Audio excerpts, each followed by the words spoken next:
एक तरफ Gaza Israel Hamas युद्ध के चलते लगातार धधक रहा है, वहीं लाल सागर में हूती लड़ाकों के हमलों से तनाव की स्थिति बनी हुई है।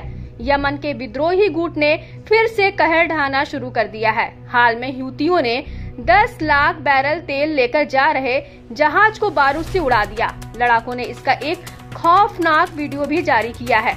इसमें लड़ाके तेल टैंकर में घुसते हैं और उस जहाज पर जोरदार धमाका करते दिखाई देते हैं।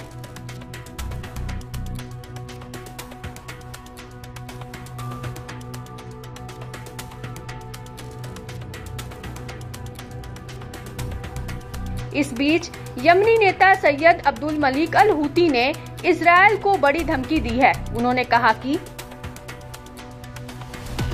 पश्चिमी तट तक फैले गाजा में हाल के घटनाक्रम से इजरायली सेना की आपराधिक प्रवृत्ति की झलक मिलती है। गाजा और वेस्ट बैंक के खिलाफ आक्रामकता, अल कुदस पर हमले इजरायल के इरादे को साफ झलका रहे हैं। इस तरह की निर्लज्जता, दुस्साहस और नरसंहार के साथ जारी इजरायली अपराध मानवता के लिए अपमानजनक है। इजरायली सेना शहरों, शिविरों और अस्पतालों को निशाना बना रही है, मस्जिदों को नष्ट कर रही है और उत्तरी वेस्ट बैंक में सड़कों और बुनियादी ढांचों पर बुलडोजर चला रही है। जो लोग पवित्र स्थलों की उपेक्षा करते हैं वे अपने सम्मान और मातृभूमि से समझौता कर सकते हैं, जो एक खतरनाक स्थिति है जिसको हमें ठीक करना है।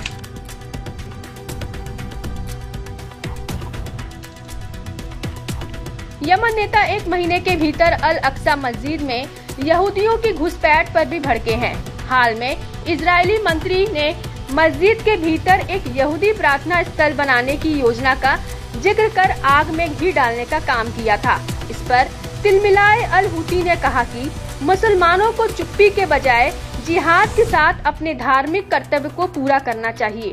ऐसे उत्तेजक बयान दुश्मनों को हमला करने के लिए प्रोत्साहित करते हैं। बीते जुलाई महीने में यमन के होदेइदाह बंदरगाह पर हुए इजरायली हमले को लेकर भी अल हूती ने तीखी प्रतिक्रिया दी। इजरायल को चेतावनी देते हुए यमनी नेता ने कहा कि तैयारी जारी है और प्रतिक्रिया का समय इजरायल के लिए हैरान कर देने वाला होगा। ऐसे में यमनी नेता ने अपने इरादों से साफ कर दिया है कि हूती लड़ाके शांत बैठने वाले नहीं हैं। हूती लड़ाके एक बार फिर तेल अवीव को दहलाने के लिए बड़ी रणनीति बना रहे हैं। मालूम हो कि यमन की राजधानी से एक ड्रोन इजरायल के तेल अवीव की इमारत से टकराया था। खास बात है कि इजरायली एयर डिफेंस सिस्टम को चकमा देकर हूतियों का ये ड्रोन तेल अवीव तक जा पहुंचा था। इस हमले में इस इमारत को भी काफी नुकसान पहुंचा था। बताया जाता है कि घटना स्थल से अमेरिकी दूतावास बेहद करीब था।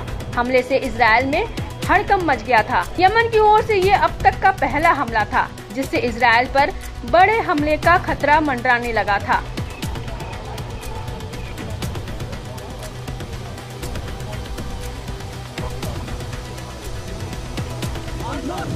इसके अलावा हाल में गाजा में प्रतिरोध के समर्थन में यमनी मोर्चे पर अल हूती ने बड़े ऑपरेशन का दावा किया। इसमें सैन्य जहाज पर हमला करना भी शामिल था। अल हूती ने दावा किया कि इससे पता चलता है कि फिलिस्तीन के समर्थन में यमनी अभियानों को रोकने के अमेरिकियों के दावे झूठे हैं। यमनी ऑपरेशन के कारण इलियट बंदरगाह पूरी तरह से बंद हो गया है। इससे इजरायल को काफी नुकसान पहुंचा है।